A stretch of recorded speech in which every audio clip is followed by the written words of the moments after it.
This is Poets of the Round Table.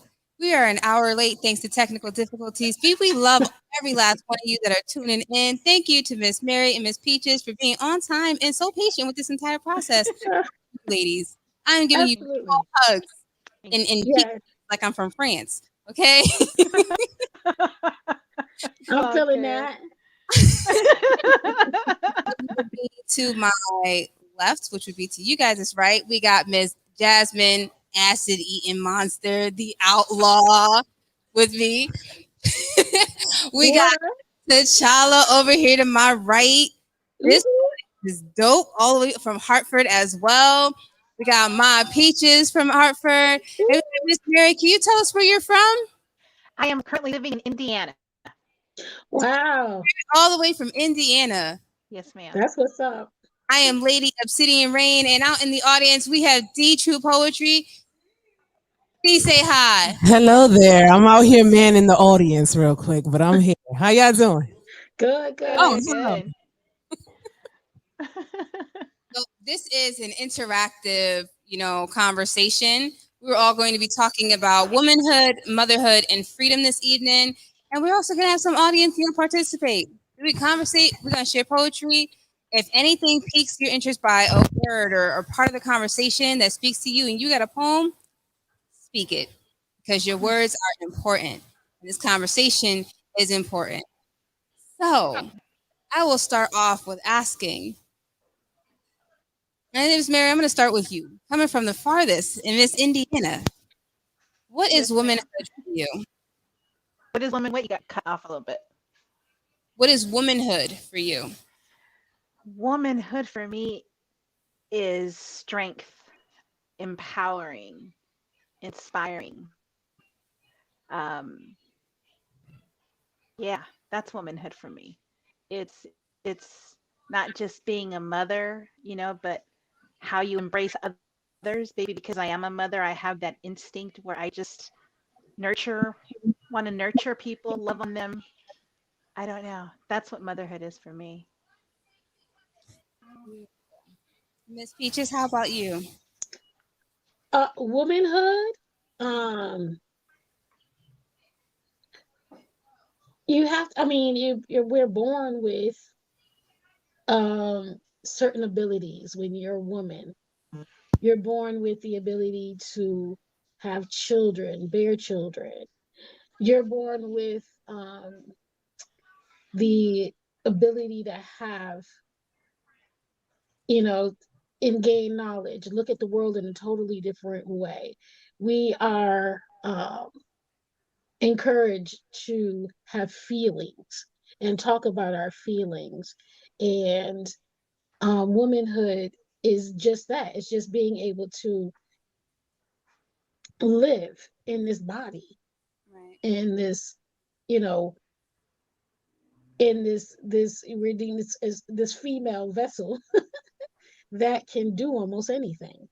Right. Yeah. You know, I always believe that we can do much more than our counterparts, but we work well to when we know how to fit and work well together, that we become unstoppable. Women, we don't have everything, but I do believe that we have 80% Mm, of everything that we need Right. already built into us.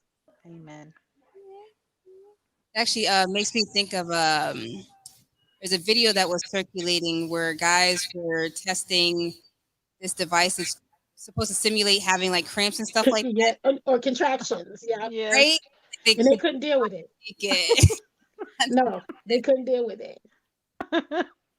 And it's like you look at that, and then you're like, but you guys get paid, more than we do. Yeah. You get, it's like, and I feel for my brothers because like we have an open rule, like women can get together, we can congregate, we can Yeah. get together and we can talk about our feelings and our emotions, and nobody's looking at us crazy, Yeah. nobody's looking at us funny, we can get all of that out. And we're blessed to have that type of circle. I don't see the Hmm. men having anything like, I see them trying to develop something like that now, Yeah. but they don't have that. Yeah. They don't have that aspect of womanhood, and they need to because they are both male female too. Like they have, That's it. they have those things on the inside. It just hasn't been nourished or developed. And I believe that that's the area that we need to go into. I don't want no soft man, but I need one that knows how to acknowledge his feelings and emotions and be able to talk about it. Amen. Yeah. Miss Nicely Sab- said. So womanhood for me feels like empowerment. Like we have that nurturing spirit. We carry the weight of the world on our shoulder, but we look good doing it. Yeah. I feel like we have that sisterhood, that bond, and I don't feel like like they have their sisterhood, but our connection is so empowering.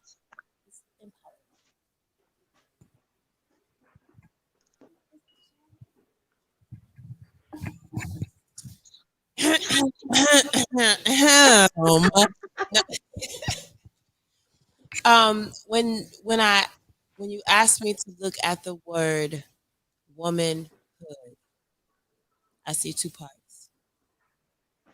The hood part, quite naturally, for me, makes me think about community, neighborhood, um, just the things that surround where you live.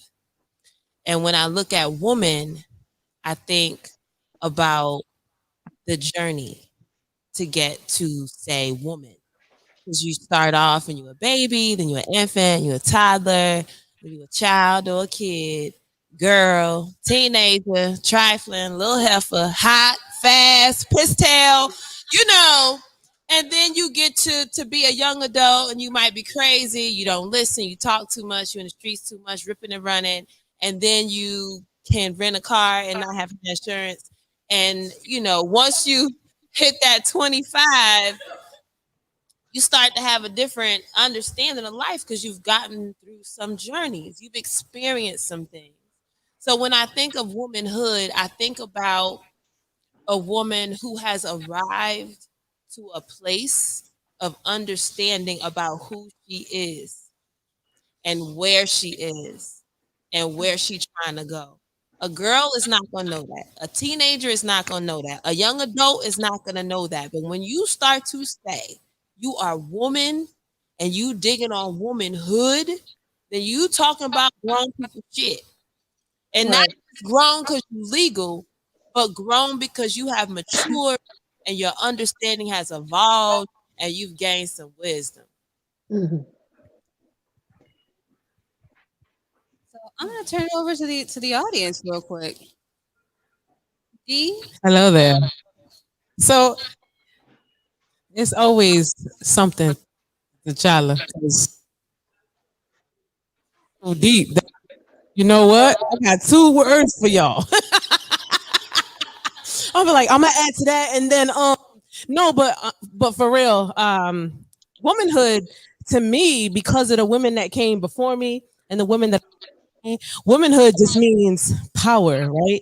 Power because womanhood, I think when womanhood, I think of sisterhood. So that's what I think of. Like, and that's so powerful to have people around you that you could literally to about anything, right? Hmm. No matter what. So that's what I think of because I come from a long line of women. So I just think of power. You know what I mean? Because we could do it all out by ourselves. We strong. We shouldn't have to. But knowing is a beautiful thing. So that's what I think of. Not as poetic as sorry, I don't have nothing else for y'all. But what do you think? I'm fast. Um, I'm with you. I'm on the power. I feel like you are the most powerful. I think you're strong. Mm, there's so many words that come up. I actually have a poem. I just don't want to share it right now, but I do have a poem about this. I just don't want to share it right now. At some point tonight, I might, since this is what we're talking about. But I just think in general, women are strong. We are creators. We are. the base of creators, everything starts with us. So Yes. I just think we're strong and we're creators and we're nurturing and powerful. All of those. Absolutely.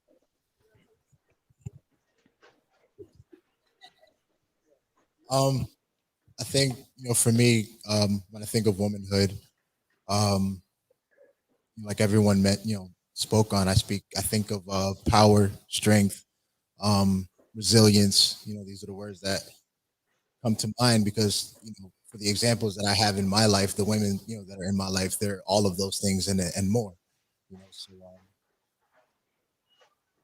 there's so many layers you can go down with this conversation. You hear the talk about how it's a man's world and all of that. But for people who really pay attention, it's not. It's really not. And just speaking from a male perspective, that we're not giving women in general the credit that's due for the way things move and the way things operate. Because honestly, a lot of it, um, if not all of it, is either inspired by or encouraged by or created by women. So yeah, that's it. All I got to do is pass the mic. That's it. I just say two words and I'm done. There you go. Back to you, Ray. All right. Um, Womanhood is definitely a journey. Like everybody thinks that just because you're, born a woman or you're born female, it makes you a woman. And we can get into gender topics more specifically for those who transition into being women.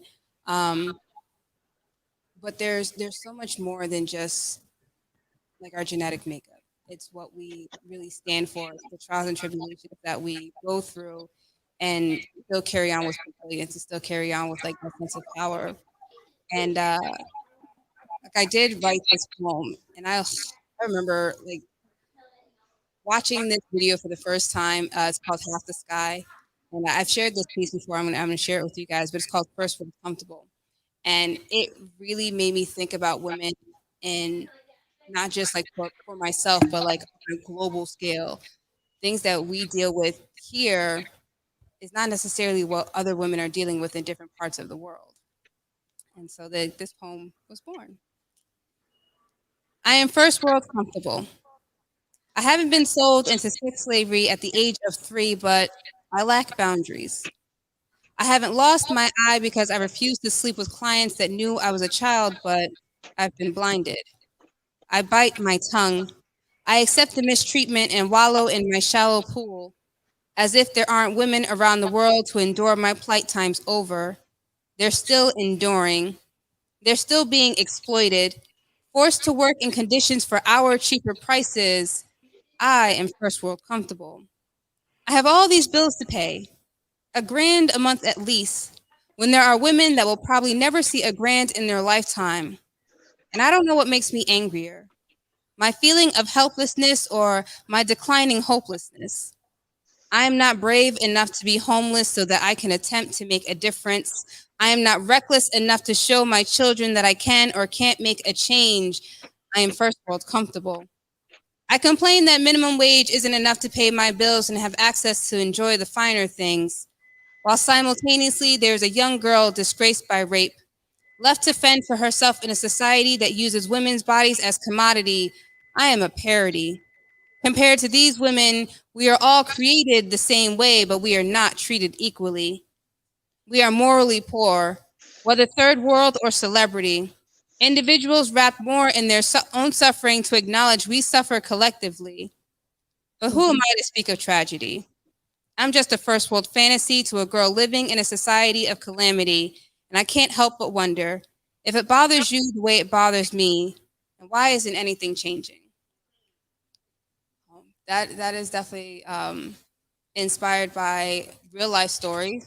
Um, Women in China, women in Indonesia, where they literally get paid like a penny a day to make our shoes and make our shirts, and we're complaining about paying $20 for it when really enough we need to be complaining to the companies like pay these workers better wages.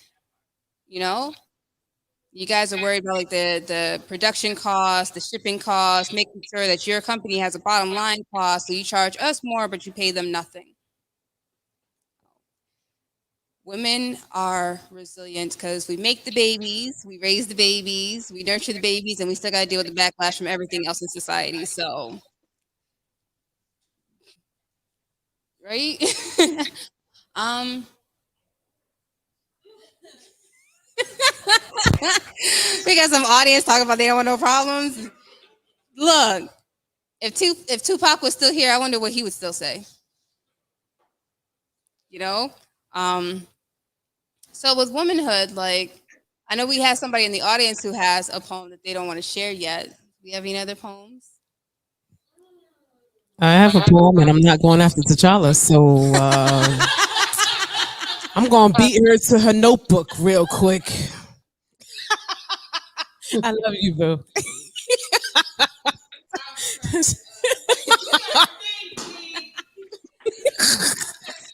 We also got Miss Peaches and Miss Mary. That's true too, No, hold on. I don't have anything right now. because it keeps blinking me out. Drone works. What's going on? I don't know. From the same. Oh, that's Fly Tie. Oh man, I'm gonna tag him. I'm gonna tag him. So I have a shameless plug. I have a book called Broken Silence. Right, it's right here. See, Broken Silence. Yeah, you can find it on Amazon, and I have copies in my trunk. So I love it. Yes, the audience loves me. But I have a poem dedicated to my children, and I title it "Superhero" because I feel like all moms are superheroes. We do things that probably is physically impossible most of the time. So, and we don't give ourselves the credit. Like when everyone got the mic and was like, "Oh, what do you think womanhood is?" Right? And so we searched outside of ourselves and we were like, "This is what it is, and this is what it is," because things we see, right? But we didn't say, "Well, this is what I am." we we don't do that. We're selfless. We don't do that. So on one of my not so confident days, I was just like, oh my God, da, da, da. I just was bashing myself. And I had a friend say, look, your children reflect everything that is you, right? So you need to just take the time out and just look at them real quick. So that's what I did. So I titled this Superhero. I didn't know. I didn't know I was a superhero until I seen the stars in her eyes, glitter in her face, lighting up the midnight sky, a smile that can warm an iceberg formed in struggled waters. Her speech's intensity removed the boulder from my heart, reminding me of love in its purest form. I watched how her chin meets the sun, how her chest leads with pride. I can see it in her stride.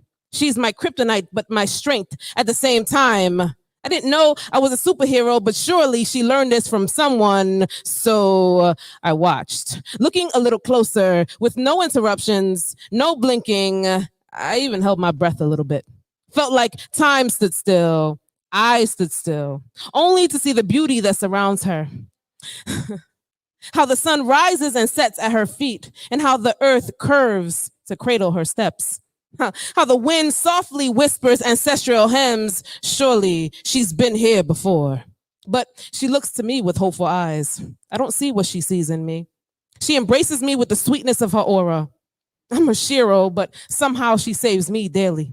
I listen to the words she doesn't say, how she leans in closer, how she repeats the same story 3 times, and each time waiting for my reaction.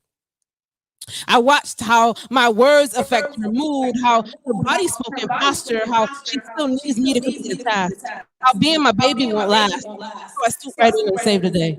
How time flies, and in any stage, kiss approvals will always be my superpower. Wiping tears is my specialty, and mending broken hearts is my secret weapon. So no, I may not have a red cape or a lasso of truth. Truth is, I don't even feel super, nor do I feel like a hero. But no matter what, my kids always see me as Wonder Woman. And this I do know. Thank you. So yeah, that's about my babies. We super women, right? Thank you. Yeah, that's about it with that. It's just that's how I was forced to, like I literally stood still and watched my kids. And I was like, oh, okay. They're doing good. They're all right. They're all right. That means I'm all right. So yeah. Yeah. So that's it. Thank you, y'all. Well, Dee made like a nice little segue. We was talking about womanhood, and she definitely brought it in like to an aspect of womanhood is when we become mothers. Um, Miss Outlaw, I see her. I see you over there, twin. All right now. She done scrolled into a poem. So let's see. I see her scrolling at her phone. This poem is called Dear Daughter. Dear daughter, I apologize for the many mistakes that I made when it came to you. I wasn't exactly the best role model, but the game of hustling was all I knew. You see, growing up, sometimes I had to do something I had to do fast because every week in the streets, you didn't last. I kept you by my side at all times because you were a gift from God and you were all mine. I tried to give you stability and protect you from the world, shield you from the ugliness of my life because you were my baby girl. Sorry, yeah, it scrolled away. I wanted you to have everything and lack for nothing. I gave birth to you, but you gave me life. Now ain't that something? I apologize if you ever saw me weak. I was raising you to be strong, taught you to show no emotions because real G's don't cry, but boy, was I wrong. You are the reason I didn't fall apart after losing so many people I love. Those beautiful brown eyes, that smile, your little hand in mine is why I called you my first love. I would die before I let you follow in my footsteps. You deserve so much more. I will never allow our family to call you a disappointment, loser, or a whore. Everything they called me when I had you. But being your mom was a blessing, a dream come true. I apologize that you had to bear witness to my bad choices and guys, and that you had to crawl on my bed and wipe my tears when they made me cry. You were always right there, my personal ray of light. Your happiness was something I tried to maintain with all my might. I know that I've fallen short in certain areas, but being your mom is an area I'll always win. It's been me and you against the world since day one. Always us, never them. I apologize if I ever made you feel abandoned or unloved. That was never my intention. I loved you the best way I knew how. Just know that I will always fight for you in the physical as well as the spiritual dimension. You are the right to my wrong, my favorite melody. You're a beautiful song. You are flesh of my flesh, blood of my blood, my legacy. If you didn't come into my life, I don't know where I'd be. You saved me from a life of never knowing the feeling of love so unconditional. My personal angel on earth. No, more like my miracle. I hope I haven't disappointed you too much after all is said and done. Just know that I'm proud of the young woman you have become. I apologize, daughter, for not always being there for all your important moments. But I'm here now, ready to make atonement. You have exceeded all expectations I have ever set for you. Thanks for being my ride or die. You are my greatest accomplishment, my fairy tale come true.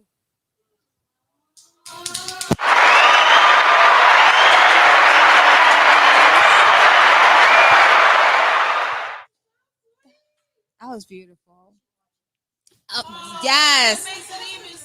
I saw something in the comments. I said, "There's my mommy." Ooh, that is beautiful. And it's reaffirming for her, and it's confirmation for you. Like you doing it. And like Dee said. Aw, you was a whole Nana. Yes. So I'm gonna ask Miss Mary and Miss Peaches. Y'all are free to chime in as well. You guys, any poems? Anything else you want to add? I listen to poetry. I don't speak it. Beautiful poem, by the way. Absolutely beautiful poem. Mm-hmm. Mm-hmm. Nice. Very nice. It's Um. very inspiring. Very Okay. inspiring. Okay. So we could just keep it moving. I see Child done got her book open. I'm gonna pass Child the mic. I be talking I be talking all kinds of trash, so I had to make sure I ain't fussing too bad, but definitely staying within the grain of what we're talking about. Um, Yeah, I got adults, I got teenagers, and it's a wild experience to watch different versions of you take your superpower and knowledge and critical thinking and pizzazz and like wear that shit. And you're just like, does that do that? Ooh, right? No, when it really hit is when you hear them flex to someone else. When you hear them check someone else, when you hear them defend their perspective or share their narrative, even though it's going against everything in the room, that's when you know. They always give you back to you. That's like that. As soon as they turn 13, they smell like armpit, and that neck pop that one good time.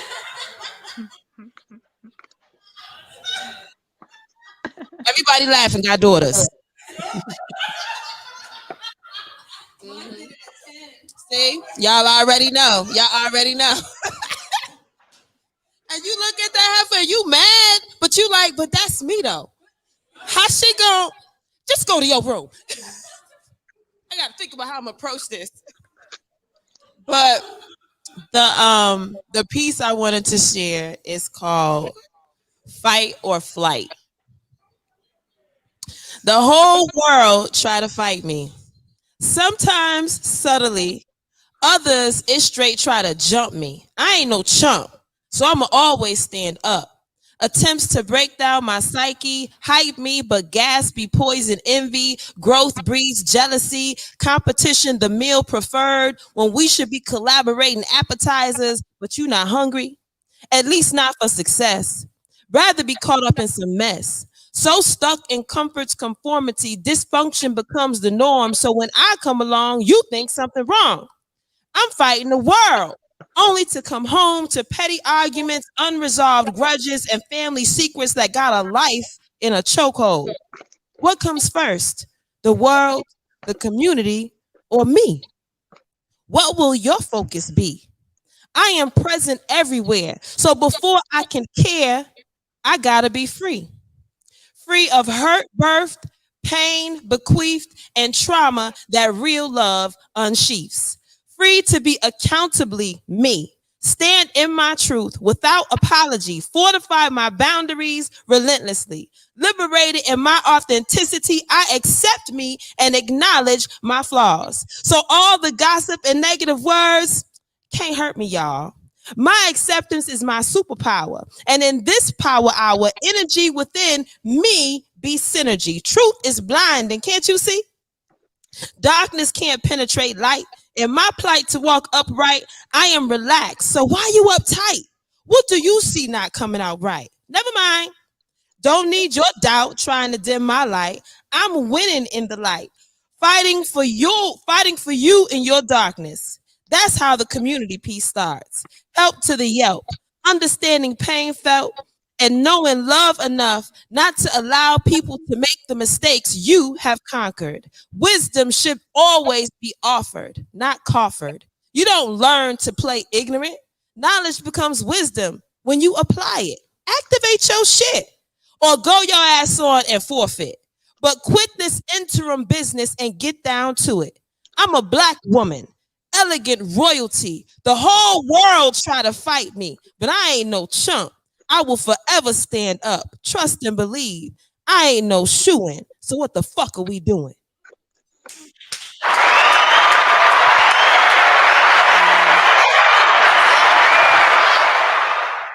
Nice. Wow. That's awesome. Yes. You know, may Right? I say something? You already knew. You know, you said a word in there, bequeathed. Yeah. So I found a TikTok video where this guy was literally he gave a whole vocabulary lesson because I didn't even know what that word was until I saw the video. But he was just like he is bequeathed with appreciation, and I'm gonna have to send you the video because it was hilarious. Okay, it was hilarious, but at the same time, it was just like love on your mama.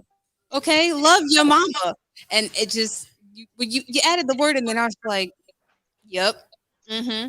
The appreciation that's what is necessary. Miss Mary, Yes. yeah, You unmute. know, bravo. I love that. As moms, we're the chauffeurs, we're the physicians, we're the nurses, we're the teachers, we're everything. Everything and everyone goes before us. That's instinct. Make sure everybody's taken care of. And somewhere along the journey, we lose ourselves. Well, at least I did. I lost who I was. My voice was dimmed.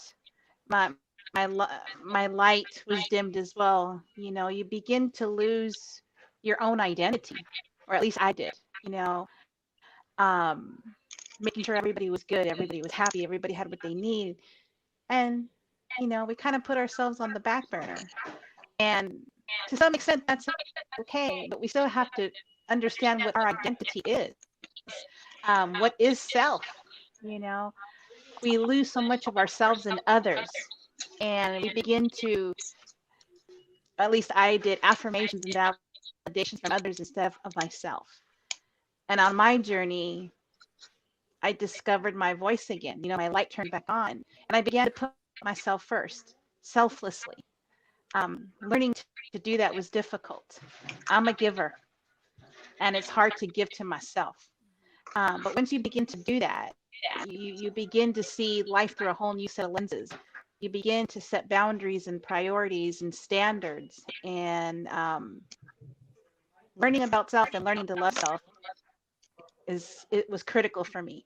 And so I resonate with that poem, and it was beautifully stated. And so bravo to you, lady. Bravo to you. I love that. Thank you. You said something like your identity. So I'm looking at your tag. Keto? Is it keto as in like Yep. the okay? Keto diet. Yeah, Can you explain? Keto Mama MEG. absolutely. Um, I lost 147 pounds Woo, doing a woo. keto lifestyle. Thank you. No, thank you. No surgeries, just changed the way I ate. Um, I began to look at my body as a temple that it was, understanding that that spirit resides within. And I had to take care of that. I stopped eating processed foods. I stopped having sugar. Keto is basically just switching fuel sources that your body is accustomed to. We're all really good on running on carbs. Our glucose is fuel. I kind of switched gears on my body and allowed body fat to be the fuel, which is it's a normal thing that our body does. We're born in the state of ketosis. There's ketones in breast milk. So I'm not doing anything different to my body that it isn't already equipped to do. So by merely cutting out the sugars and the pasta, I say merely, it took me a while. Um, Nothing in life worth fighting for is easy, right? And so I came to a point where I had to choose me. It was either the heart attack was going to get me or something else was going to get me. And so I just decided one day to choose me. You know, Toxic marriage, verbally abusive, losing my mother, losing my grandmother, losing my boss who was like my father. Something snapped, and had a war room woman in my closet, with my face buried in the pillow, crying, sitting on top of shoes. What's next of me? What's to happen to me? And it was divine intervention that took place that night in that closet that led to me looking at keto on a computer that I didn't even know what that meant. I had no idea what that was. I was just looking for an answer, prayed for an answer to God and my mom, and just guide me to where I need to go next. And as clear as day on the front of my computer screen was keto. Investigated it. All I read was I can have bacon, and that was it. I didn't have to look at nothing else, honestly. It was bacon, eggs, and steak. Girl, sign me up. I'm in. And eating, it's just choices and looking at it as a lifestyle and not a diet. This was long term. At this point, I was almost 50, I was 49 when I started. And I thought, if not now, when? I may not be around tomorrow to enjoy my granddaughter or my children. There was more that I had to do, but I just didn't know what it was yet. And in losing weight, I gained self-love, self-confidence, self-worth. Um, I discovered who I was.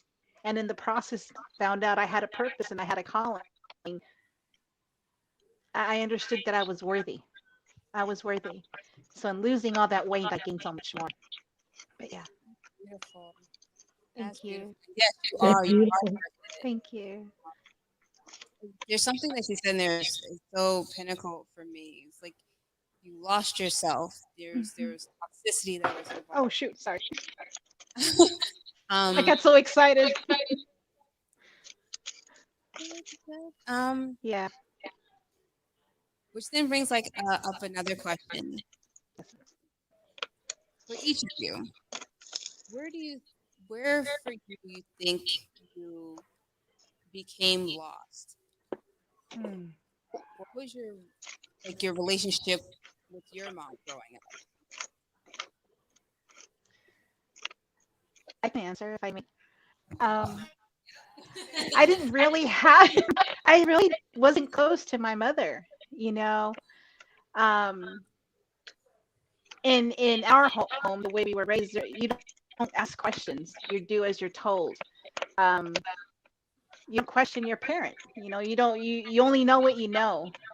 And leading from example, later on in life, I understood that my mama was being abused physically, where I was abused mentally. Um, you don't ask questions, you just go with it, you know. And not having that, I wanted to be different when I had my family, my daughter. I wanted to be the one that broke that cycle, you know. And it wasn't until my mother's passing that I understood the kind of woman she really was. An amazing woman, picking up where she left off on her journey, the legacy she left behind. So I see motherhood in a whole different aspect than I did when I was raising my kids and when I was a child being raised by my mother. But I always knew that that wasn't what I wanted to do. I didn't want to be subservient. I didn't want to just yes and no and just go with it. At some point, something just snapped here. It just there was a shift that created in my head, and I didn't wasn't raised in the 40s or in the 50s. I didn't have to stay there, you know. And so to me, mothers were other women that I saw and admired. The women with occupation, you know, with the jobs and the titles and seeing them thrive and not continue to be a statistic. And so that opened my eyes, and that's who I had. My mom was an amazing woman, took care of us, loved on us, but just didn't know about the outside world, you know, lived very sheltered, very overprotective. And so I don't know if that answered the question, but that was my feeling.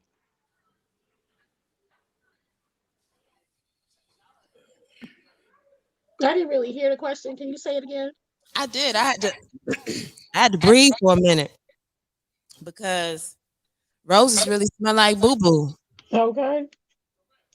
So I was raised by my first of all, shout out and respect to everybody who deals with mental illness. May is Mental Health Awareness Month. And I say that to say that my mother battles with mental illness. So I was raised by my grandparents. Um, I am an only child and I watched everybody. Anybody who don't think kids not seeing and understanding everything you say and do, every contradiction, you are lying to yourself. Your kids see, know, and understand. It's up to you to be brave enough to have a real conversation. Real conversation. Real conversation. And I was talking, I'm reading The Bluest Eye with the club. And the book is basically the perspective of a child. And I'm sitting there, and the word "don't dispute me" was inside the book. And that was something my mother used to say all the time when I challenged her thinking. Don't dispute me. You can't question me. But I'm like, you're wrong. Why can't I question you? I was that kid. So I battled my grandmother, but I saw everything. So when I was 13, I heard a sermon about generational curses, and I saw how much my great grandmother caused my grandmother pain. I remember her story of I only had 3 dresses in high school, and 2 of them was bought by my brother. Mm. My mother, like I said, suffered from mental illness. So she has been treated like the black sheep. So I was literally the kid in the living room like this.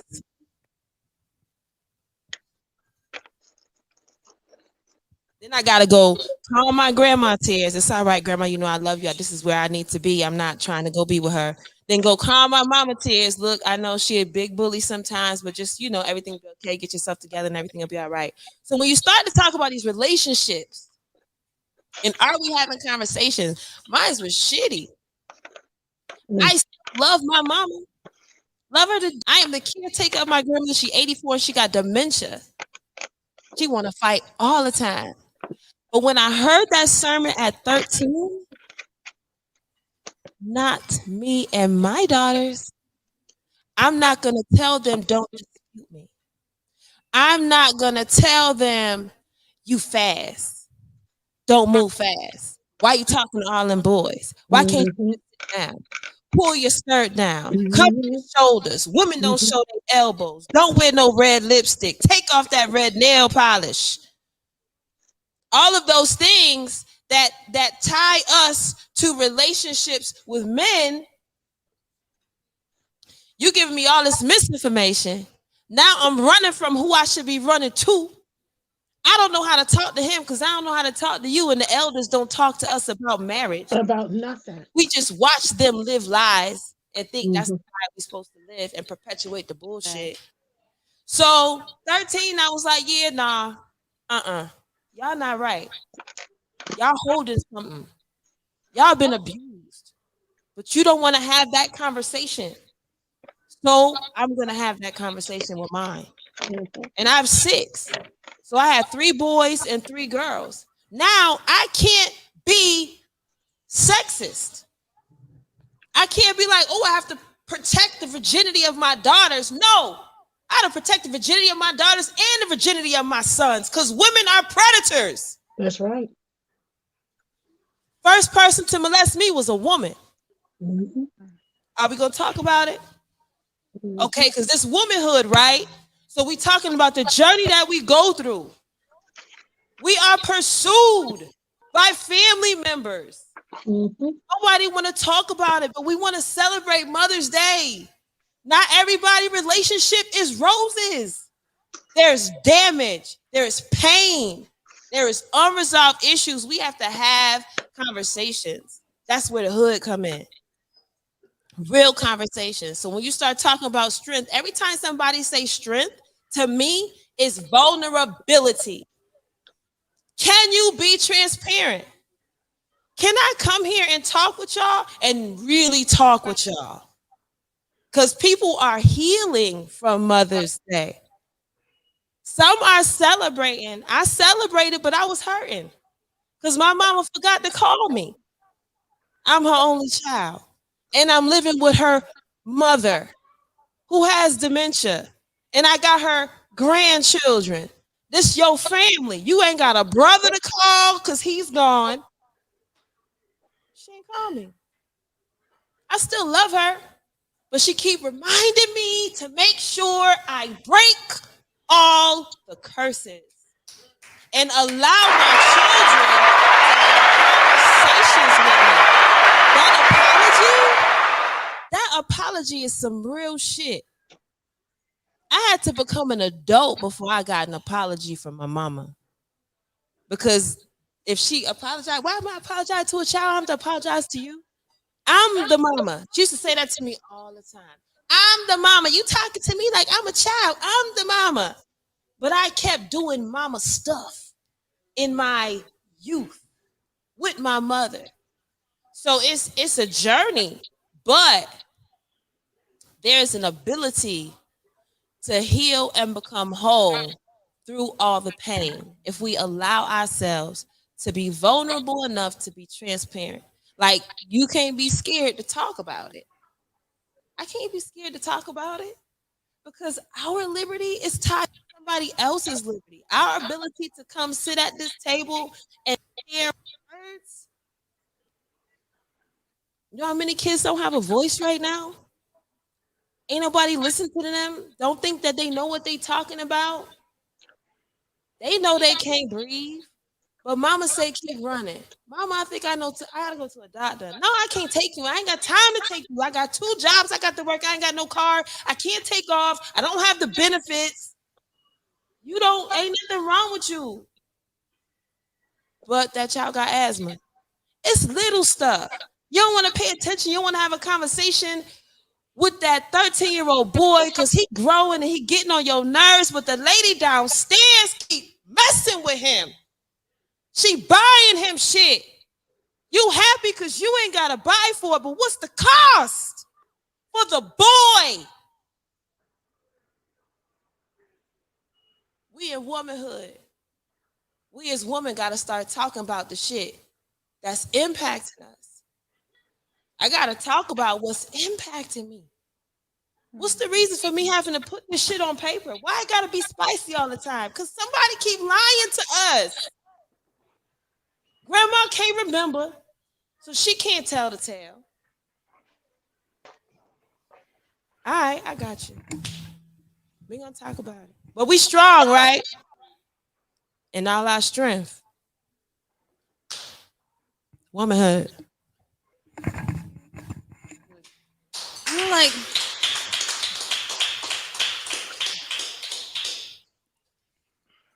that's some vulnerability right there. That's some serious strength. Like acknowledging our demons, you know. Um,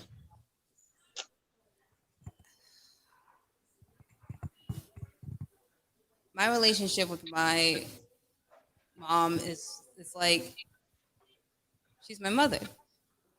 I absolutely adore her. But I had to acknowledge like she did the best she could with what she knew. And like I respect her for the trials and tribulations that she went through, but I also understand like how a lot of what she wasn't able to deal with has impacted, me and my siblings.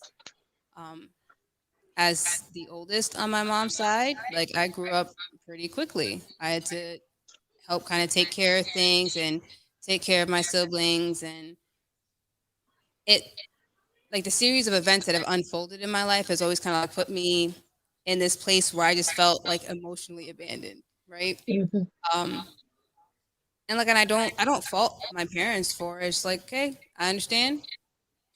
It is what it is. I gotta heal for me. I gotta heal for the future. And even today, it's like sometimes I'll go to talk to my mom about things that's going on with me physically as a result of the emotional situation. Because if you don't know what happens to you emotionally will impact your body physically. Mhm. And generational trauma is passed down hereditary. Don't believe me? Go and look up the epigenetics of trauma. It'll blow your mind. But things that I'm dealing with physically, I wasn't able to even address until I addressed my emotional issues. And addressing the emotional issues, you got to go all the way back to how it started and the fight or flight, that you can't get out of this situation. Your body is aware that it's in danger, and your brain isn't structured to make you happy, it's to keep you safe. So it's going to do things to protect you. And if it believes that you are constantly in a state of danger, it's going to send out all these extra chemicals so that your body is able to deal with that danger. Now, when you're like that extended amount of time, when you go back to trying to find a sense of normalcy, your body doesn't go back to normal that quickly. And then that's what gets passed down genetically. So now you get your next generation is now predisposed to, already thinking it's going to be in dangerous situations. And I've realized it with my daughter who's like, she has anxiety. She don't got nothing to really be anxious about in life, but she flinches at like the slightest of anything. Her body is already like making sure she's okay. And that terrifies me. So it's like now I gotta, be just a little bit more patient and not to get defensive when she gets, kind of antsy, because I'm like, I know it's not personal. It's her body reacting to things that she doesn't even understand yet. And so when we talk about breaking generational curses, it may not even be to impact us other than to free us, but it will impact our future. So yes, we have to talk about it. So I absolutely thank you for your vulnerability and your candidness and your strength and your voice as powerful as it is. I couldn't imagine what it was being like you growing up. Mm.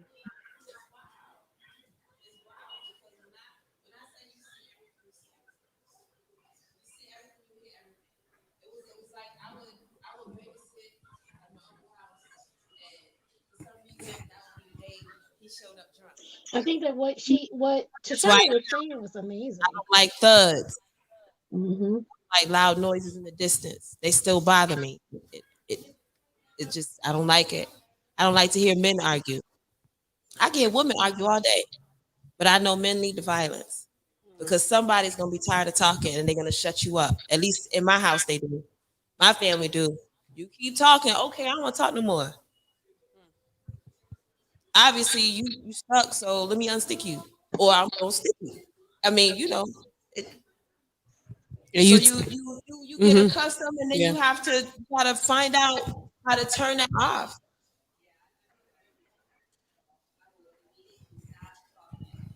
Um, and I also realized that that was an emotional response. Like if you are not being heard, you're eventually going to get tired of talking. So you just shut Hmm. up, you shut down, and you go in. And that has gotten me into like significant trouble for like the stupidest things. The stupidest things. I got written up at my job because she came in with her supervisors and asked me to do a job 5 minutes before I was supposed to be leaving. Okay, 5 minutes before I was supposed to be leaving, and she knows that my daughter's in daycare. I gotta go pick her up and gotta get on the bus, and it's the last bus from the city to get back to where we lived at the time. So when she came in and asked me to do the work, like I remember standing there, and in my brain I'm processing how I'm supposed to do that and then still make it to my destination and stuff. She took it as me being defiant because I didn't immediately jump and say, "Yes, ma'am, I'll get it done." I'm introverted. I will think about stuff before I say anything because I know the power of words. And I know that I have to be very articulate and careful because if I step on the wrong word, that can be a landmine and who knows what's going to happen. Hmm. And so I got in trouble all the time. Like my mom would just be like, my mom swore I had an attitude about everything. And I'm like, I'm really just trying to process because I don't like I don't know. But that's a trauma response. So now when it comes to conflicts, I'm not arguing with you. And it's not me dismissing your emotions. I know where that takes me. I know how that makes me feel, and I'm not doing it. My blood pressure will go through the roof. I'm gonna have an anxiety attack. You ain't gonna be in the hospital next to me. You ain't gonna be the one taking care of my kids when my entire system wants to shut down. And I watched that happen to my mom. I watched her have a whole seizure. And to tell the dude, like, you need to pack your stuff and go, like, you ain't coming back. I'm in the hospital with the scalpel in my hand. I will cut you. I know exactly where to get it before the doctors can make it in this room. Like, Hmm. the response to that was I was trying to control my mother's life and I got kicked out. What? Mm. Mm. So, like I said, then it became people pleasing. Now it's like I have to walk on eggshells. Now I got to make sure I cross my T's, make sure the P comes underneath the line, dot the I's, because the last thing I want is for anybody thinking that I'm controlling them.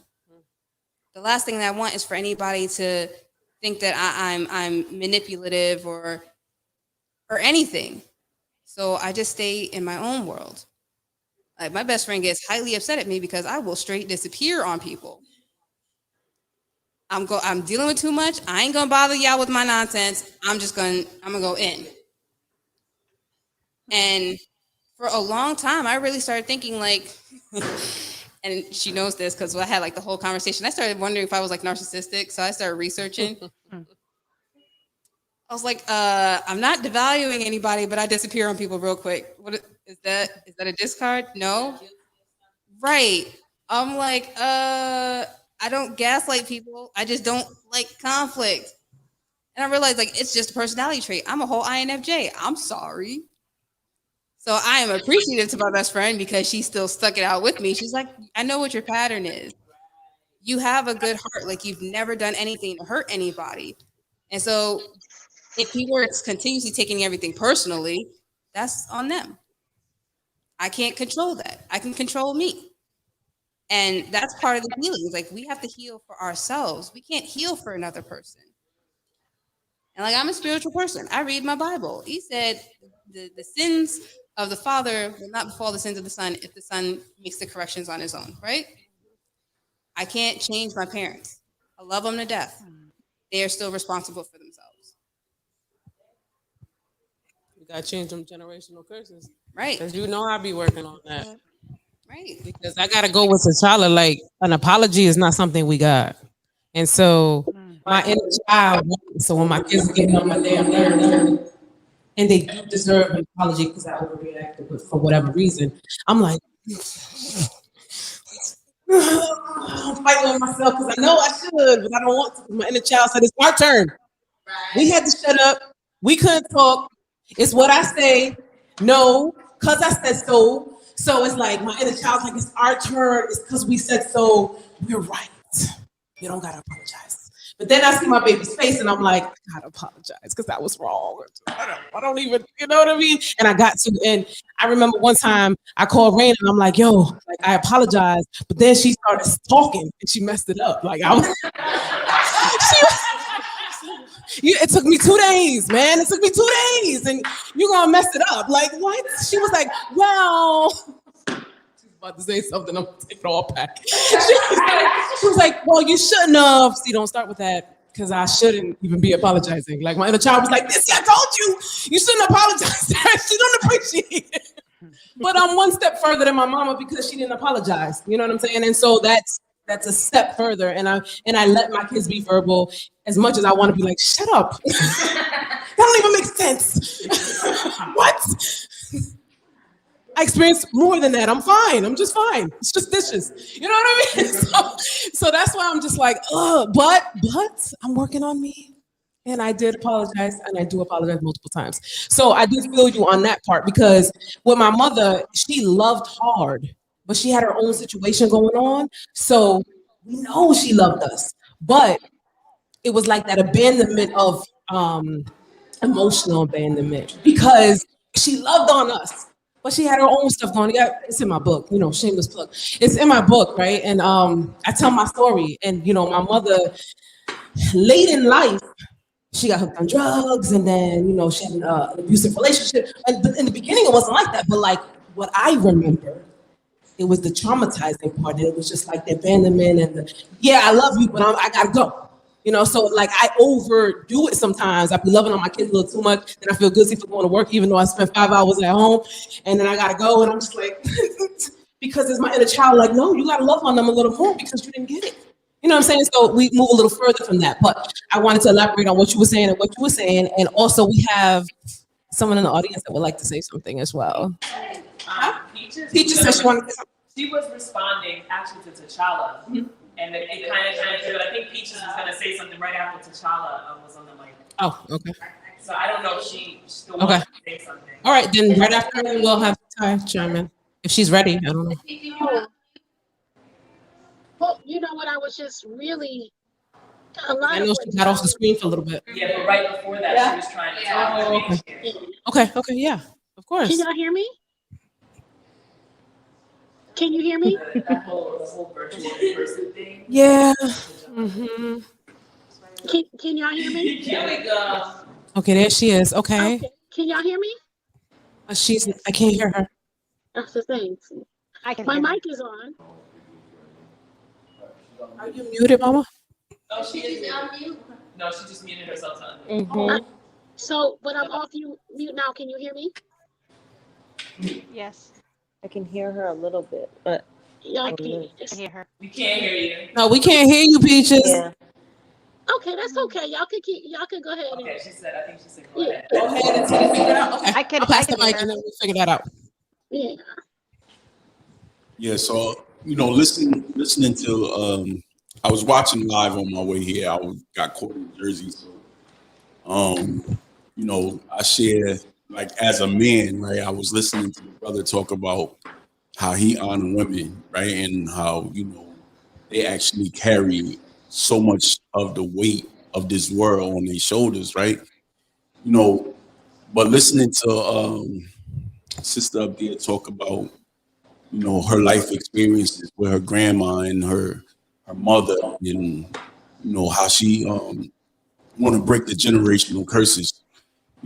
So it just made me go back to like my grandmother. You know what I'm saying? Like the strongest woman I ever knew in this life was my grandmother, right? And it doesn't, and as a child, you don't really understand the dynamics of womanhood, right? You don't understand everything. You don't understand the hurt that you guys go through on a daily, yearly, monthly, whatever basis. Like, we don't understand that. But we see the women in our life, right? And and those women, I mean, like the real women. We have other women that look like women that carry the DNA of a woman, right? No, I'm serious. I'm serious. We have women that look like that, but then those women that stand out to us, that paint a picture of the woman that we want to marry, the woman that we want to talk to and have conversations with, the ones we want to trust and we want to rely on and we want to be vulnerable with. Because men want to be vulnerable, but it takes the right person to be vulnerable. So my grandmother was that woman for me, right? My grandmother was that woman for me. But listening to you talk about how women, like womanhood, how the pains that we have no idea that you actually go through, right? As a man, I can't apologize for every man or every situation that every woman has ever been through. But I offer an apology, right? For a world that don't see you as you truly are, right? And that don't mean you perfect. That don't mean you perfect. don't get it twisted. Like you're not perfect. But even in your imperfection, there's perfection there. Because God created every person, man and woman. But he's talking about women today, though. Like they created every woman exactly the way they're supposed to be, right? Whether they're and you talk about mental health. Like I remember, like just like as a man, though, I remember watching my grandmother raise my grandfather. Like I didn't know that then. Right, I didn't know that then because I see my grandfather get up every morning and go to work and he gives the money. But my grandfather came home and gave the money to his wife, and she paid the bills, and she took care of the house, and she raised the children, right? And she fed him, right? She fed him. She cooked for him, put his plate on the table. It's that old school stuff. Put his plate on the table first, right? Made sure he was taken care of, right? So she raised him after his mother did, right? And it's crazy to think about it now. I'm just reflecting. But she raised him. And women never stop being women, right? And I say this to Dee, and I say this to any woman that ever listens, right? There's no such thing as Mother's Day. 365 a mother, right? 365 a mother. Stay tuned, shameless plug. It's coming soon, right? 365 a mother, right? Because a mother's job never ends. There's no such thing as 18 years old and you grown and you're out the house. A mother, you're gonna be 50 and your mother, my grandmother used to tell my uncle, I remember this and I'm reflecting now, I'm telling you. My grandmother used to tell my uncle, he was like 59. I don't know, I made that number up. But he was old, man. He was a grown man, right? And she used to be like, you're never too old for me to put you over my knee. And I'm looking at her, and like my uncle, like listen, my uncle wore a size 17 shoe, right? My uncle wore a size 17 shoe, but when she said that, he shut up because it was a level of respect that he had not only for my grandmother, but because he had respect for the woman, because the woman that we had as a role model, as an example, didn't settle for anything less, and she wouldn't allow us to give them anything less. So I honor all the women here and abroad on the screen, just for being women, right? Just for being women. And we ain't even gonna talk about them cramps, those simulated cramps that you was talking about. Because I broke down in the car driving, listening to that job. I was like, oh. Ooh, ooh. Can I get an aspirin? Time no emotion, all of that. Let me get that. No, but I honor y'all. Peace. Oh, thank you so much, Yes. Ty the talker. That's what you do. That's what he does. He's Ty the talker. That's what he does. But yeah. We can see if Miss Peaches Can y'all hear me now? is able. Can we hear her now? Can you hear me? Ooh, I can Yes. hear. Okay. No, what I was gonna say was when I was listening to what Tashala was saying, and I was thinking about like my rearing and how I came up. And when you come up and my mom is not a very affectionate person to me. There's an echo going on. Do y'all hear me clearly? Reverb. But anyway, she's not very affectionate. I'm the middle child, and all middle child children are starved for attention and affection, and I'm not different from any other middle child. I always felt like my sister was way smarter, and she's a brainiac.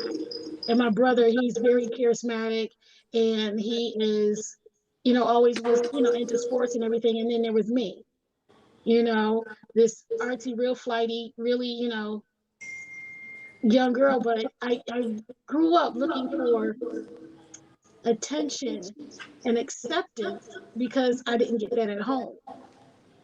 So when your parents, if they don't give you any positive words, that means that you only hear the negative that comes out of their mouths. So I always grew up with the insecurities of, you don't show your arms, you don't wear the red lipstick, you don't paint your toenails red. I remember my mother painted her house like a barn red. And my grandmother, it was this old um she looked Indian, really, really, really, really light with long black hair. And she said to my mama, she said, "Shirley, you trying to make me sexy?" Because her house was painted a barnyard red, not like a red, like a rust red. And so it's like my grandmother. I grew up with the don't kiss boys in the mouth. Don't let nobody touch your body. Being a woman was very taboo, growing up in my house or in my family. Because when we did have the spirit, that spirit of molestation went rampant through my family. The incest went rampant through my family. Only certain people got caught with it, but it was something that we had to deal with. And I stopped one day, and this is just a couple of years ago, and I just sat down with my mom and asked her some real serious questions because I needed to heal. And I wanted to understand what was going on because I own everything. If you know me, I own everything. I believe everything is something happened. It's all my fault, and this and that. I did it. I'm so sorry. And I try to hold myself accountable, but sometimes I was holding myself accountable for things that really didn't belong to me. And talking to my mother about the things that happened to her as she was coming up helped me understand why she wasn't very affectionate. Why she loved me. I thought she loved everybody else but me. And this is right up until a couple of years ago. And if you look at the relationship that I have, you wouldn't think that it was bad or anything like that. Nobody would be looking at what me and my mother have together as bad or what have you. It's just there's something missing. And I had to come to the point where I knew that whatever was missing was something that she couldn't give me. So I have a son. And I noticed that at one point I wasn't being very affectionate towards him. Now, if I was, and I had, my man or whatever, whatever, that's something a little bit different. And then I would stop being as affectionate towards them. And I realized that was a trait and a generational curse that came from my mom. And then come to find out my grandmother went through that. And then we talked about how my great grandmother, uh, you know, when you start going up in that type, that side of your family, my family is half white and half black. There was a whole lot of rape going on, you know, during those times. And I have uncles. My mother was telling me that they've seen pictures of uncles that if they happened, you didn't know you didn't know whether they were black or white or what. So we had like a lot. There was no really self love. Nobody taught me how to love me. Nobody taught me that I was beautiful. Nobody taught me that um, I had a gift. I have something to offer the world. Nobody told me any of that. It came through prayer, fasting and prayer. And it was something else when I got a female pastor and my mother, it was almost like somebody else was mothering on me. And she wasn't having that. And I was fully grown, but she was making sure that everyone, no, I'm your mother. And we had to sit down and have some serious talks, some serious conversations, and some serious like heart to heart where it's like and now I can say things like, okay, when you do that, that causes me anxiety. So I need for you to not do that. When you do that, it or she sees something going on with me, she's like, how are you doing? What's going on with you? You need to get up and you need to move around a little bit more. That to help with your arthritis. And different things. Now at my age, now she's showing that she cares. But I appreciate it nonetheless. And it's teaching me to be a better mom to my son too. And when I'll tell you something, you want to hear the truth, have an autistic child. Because they will tell you an apology. He will come downstairs and he'll tell me, Mom, I'm waiting for my apology. That you when you said that wasn't right what you said. So can I have my apology? I don't apologize often because I try not to be wrong that often. But when I am wrong, I apologize. And when he comes down and he talks to me like that, we have a whole conversation about it. But I do apologize if it's warranted. But I think the relationships that we have when we're growing up and who we are as adults, sometimes when we see some root that we need to dig up, now is the time to get on it, dig it up, work it out, and keep it moving. There's a lot more help out there nowadays than there ever was when I was coming up. Going to a psychiatrist or going to counseling was deemed as something negative when I was coming up. So now that we have those things in place, not that I trust everything, um, but I use them. I use my resources now, and I feel a whole lot better. So thank you to Charlotte for sharing and being vulnerable. I appreciate that. Thank you everybody for sharing and being vulnerable. Like we talk about the relationships with our mothers, but we also understand like women ain't in this world by ourselves. So there's also the other half of that. Like when we don't have the emotional security, we tend to look for that in our relationships, whether it be with friends, our lovers, and if the other spectrum of that relationship is also distorted, we end up in some bad relationships as well, with men. Um, and so, like, as a mother of a daughter and a son, I don't have T'Challa done. She done tripled mine. She got 3 boys and 3 girls. I only got 1 and 1. Like, um, but I understand how important it is to raise them both equally because they need to be whole humans. They need to have respect for each other and they need to know what to look for in the opposite gender. And so like they're learning that through interacting with each other. Um, Not knowing what to allow and accept from a man, I would say I had no boundaries. I kind of just accepted anything because you just had to. We were taught to play that role. You wanted to keep the man, you did whatever made him happy. Right. If that meant, he was allowed to go out and be the fool and, know that he can come home, then who knows what the heck happens in those situations. But it says a lot. And I wrote a poem. It's called The First Time I Ever. And I'm going to share that with you guys. The first time I ever gave birth, it was 2:05 in the morning in Colorado. After being in labor since 6 a.m. a day earlier, cesarean due to the emergency of soon being without amniotic fluid.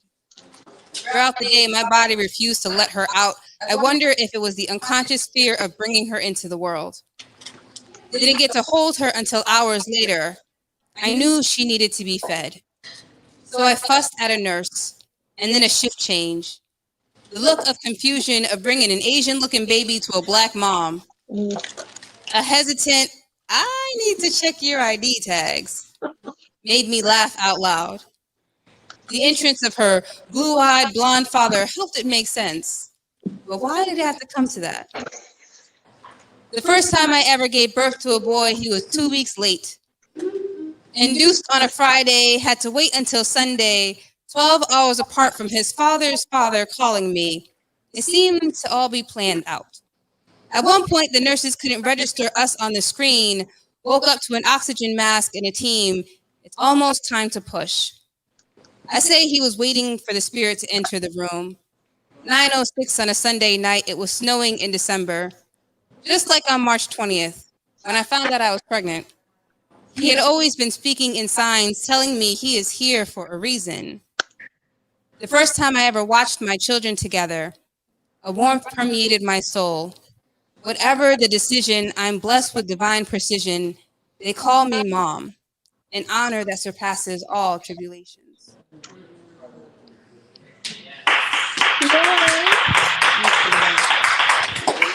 So you had your But like the baby in I Colorado? watched my kids and I see how sensitive they are to my emotions.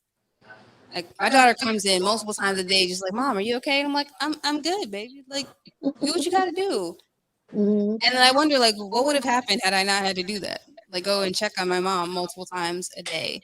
I probably wouldn't have grown up with the anxiety that if I, turned away too long, she wasn't going to be there.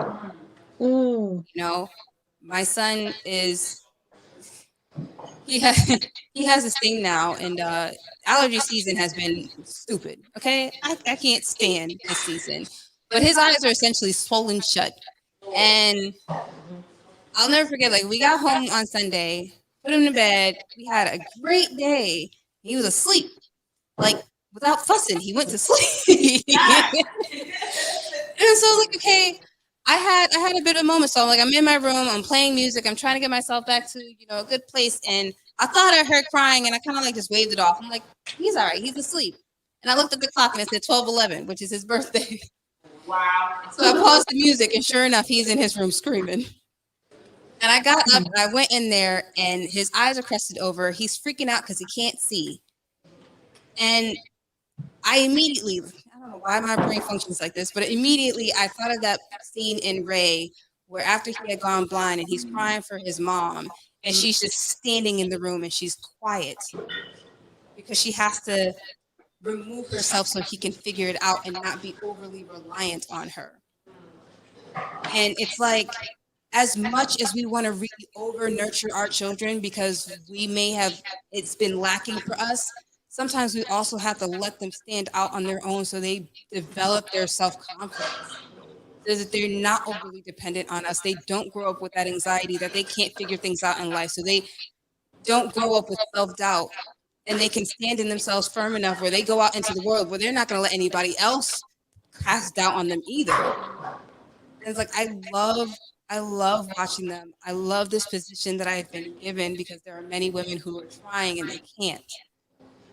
My only goal really is to make sure I'm putting healthier humans out into the world because we talk about being the change that we want to see. It starts with our future. Like Whitney said, children are the future. This is our legacy. People want to talk about like the money in the bank and all that. That can only take you so far. You're gonna get money to all them doctors and still die anyway. But those Okay. memories that you are leaving with your children, that's going to be the real impact. That's the real legacy. So these conversations are necessary. And I'm thankful for every last one of you who are here, who have been vulnerable, who's shared, your secrets and shared, your heartache and your darkness. That softness is so important. And we need to also cultivate that in our men so that they know that they're safe with us. And we know that we are safe with them. 'Cause we're not here by ourselves. Mhm. Women come together, yes, we become stronger. That's why I says it takes a village to raise a child. It takes both genders to create a strong community. Yeah. Mhm. That's Wow. Right. that's what I You, want to be in there. Like anybody else has something to say? no, Cause hey, Rain. yes, we got audience Uh, participation. hey, So Rain. I'm not gonna go into the story of my relationship with my mother or any of that because I feel like everything that was said I relate to in some way. Um, I will say what you just said about our children and watching our children and being able to step outside to give them the space for their own self confidence. So I, like you, have a boy and a girl who are now a man and a woman. So my daughter's 23, my son is 20. My daughter made the decision at 18 to fly to the other side of the world. New Zealand. She lives in New Zealand Now, but she went there to get away from us actually because because we were so overbearing and so overprotective. She had this crazy level of anxiety and was afraid she she wouldn't wouldn't be be able able to to function function. in the world. And so she made the decision to Go go somewhere somewhere. She made the decision to go somewhere where we couldn't reach her. And she found her strength over there, and confidence, and her anxiety quieted. And she came back here and spiraled back into what it was, and then made the decision to move back over there permanently. So that's where she's been for almost 2 years now. She's doing great. Me and my daughter had to go through the apology, the her going off on me to tell me about myself because I wasn't aware of how not emotionally available I was to her. So everything that y'all said has spoken to me in some way. Um, I think more than anything, as women, recognizing our power, recognizing our ability to help heal, and knowing that it starts with us as individuals, because we do have the power to influence everybody around us. You think about the world, women are the ocean. When you think about the world, women are the ocean. We are like, you can't do anything without the water. You can't, you know what I mean? So when we abuse our power, it causes chaos, right? When we abuse our power, it causes chaos. But when we actually stand in our power, I just posted this today, the Bruce Lee quote about be like water. I'm working on it because I feel like our experiences stop us from recognizing that we are water, right? I'm going to share my poem because I could talk all night, but and this piece is one that I've shared many a times. It's a piece that came to me, and afterward, I was like, I didn't write that. I don't remember writing that. It's one of those out of body experiences. So it's called Woman. She smiles at the possibility of her being, reminiscing on occurrences that broke her into a million pieces that now have become a mosaic of her miracles. They didn't know she came prepared with weaponry that could slay even the strongest of men with a glance, shattering them into sharp pieces of flesh and bone. Discarding the shards, she sharpens her sword and reaps the reward of herself. See, she has the ability to heal from unreal, sadistic type of shit. She's a warrior, turning lust into dust and holding on to only what's real. To witness her process of recovery is an enigma, creating a stigma that follows her through this portal called life. She has strength branded in her aura, inequity oozing from her breast, a contradiction of her creation. Nonetheless, she is power at its best. Fire, sun, moon, oceans, rain, earthquakes, man would have no place without her presence, yet she is often overlooked, overbooked with an assembly of her born responsibilities. She still smiles at her existence. Wide hips, thick lips, mountains to be moved. She is fibrin formed from platelets, creating barriers to your wounds.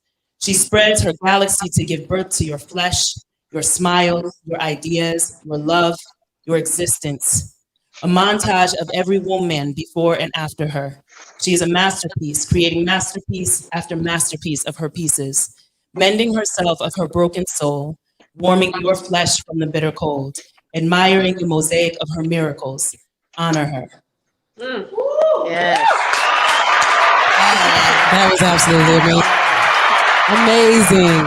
I've never heard you spit. So your cadence, listen, listen, yes. All that and more. I love it. You know, it's really funny though. There's a Japanese movie. It's called Ponyo. Yes, yes. That line where she's describing her mom, and her mom is the literal ocean. Okay, she's like she's huge and she's beautiful, but she can be completely scary. And the little boy sister here sounds like my mom, and his mom is human. Like women have that power. We are nourishing, we are nurturing, but we don't stand in that power. If we abuse that power, if we don't know how to use that power, it can be very damaging. And that happens when we don't heal. Right.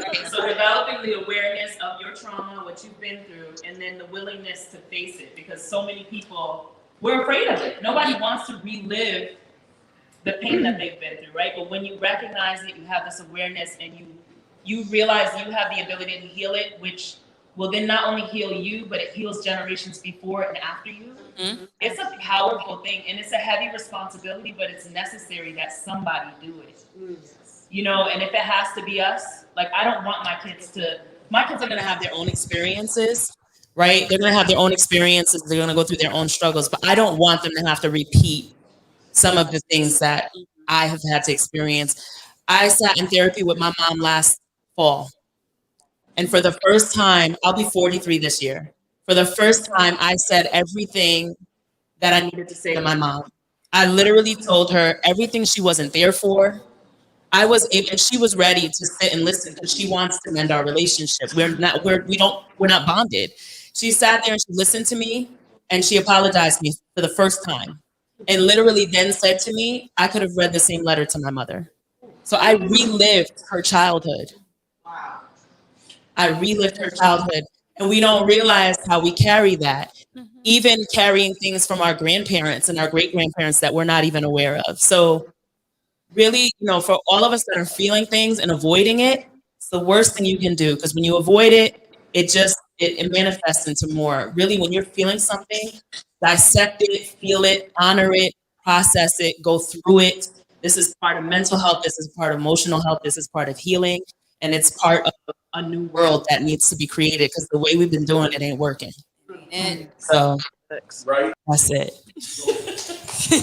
So just real quick with that, right? I'm just reminded again. I'm reminded just talking, no poems. I have nothing, absolutely nothing. Right. So I'm reminded the other day, like not even that long ago, like literally, I had this conversation with my daughter, 12 years old, right? She understands everything. Like she has the world and she knows, right? got it at their fingertips. Right. So the healing process and breaking generational curses doesn't just happen with the women. Like, and I think Rain and everybody spoke about the male and female healing communities, right?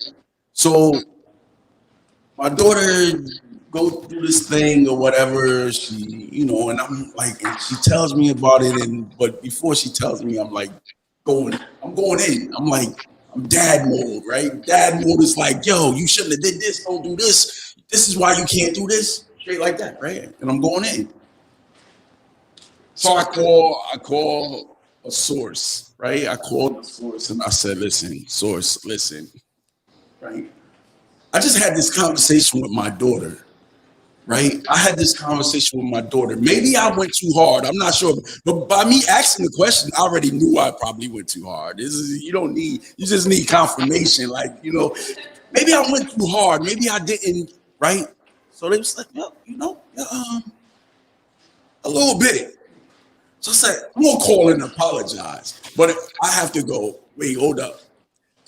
I gotta apologize. Like, how do I apologize to a 12? Right. How do I apologize to a 12-year-old for something that, in my position, I know what I'm saying is correct, but the way I said it wouldn't have produced good fruit, right? I needed to produce good fruit in order for her to understand not only that I'm saying it from a father figure, but I need her to see it from a human, like from her own perspective. Like, but sometimes we get so caught up in telling them, no, no, no, or you can't do this and don't do this. I got your back. You don't need that from them.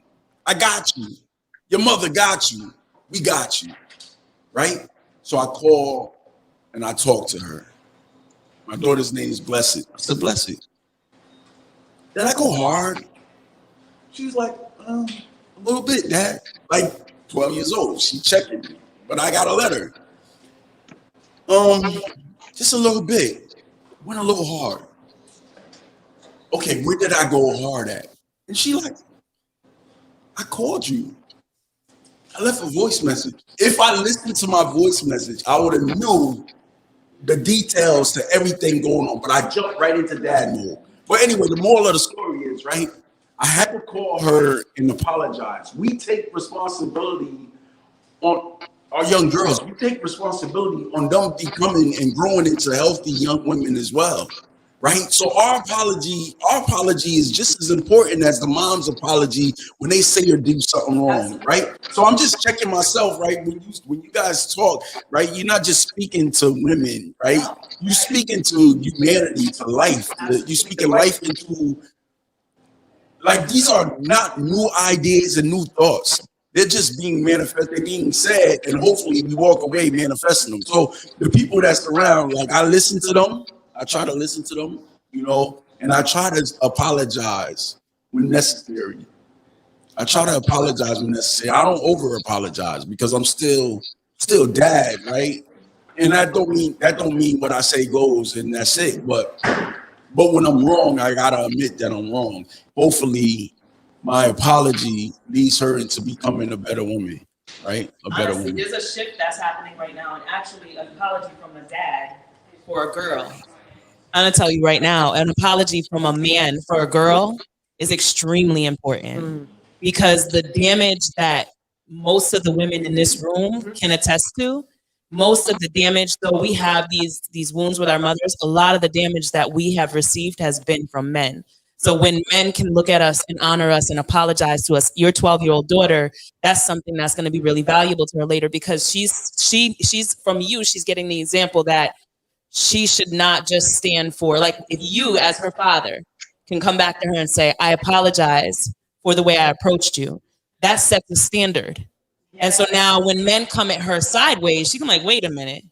When my dad said something wrong to me, he came back and apologized. So this is not something I'm going to stand for. That is really powerful as a young lady to have that as an example. And I know you're still learning and shifting, but just knowing that, it's really powerful. I never got that from my dad. Most of us, if we even had our dads in our lives, we didn't get that. We didn't get apologies from the men who did things to us that hurt us. So that is like a redemption in a way that I can't even explain to you. So it's powerful that you did that.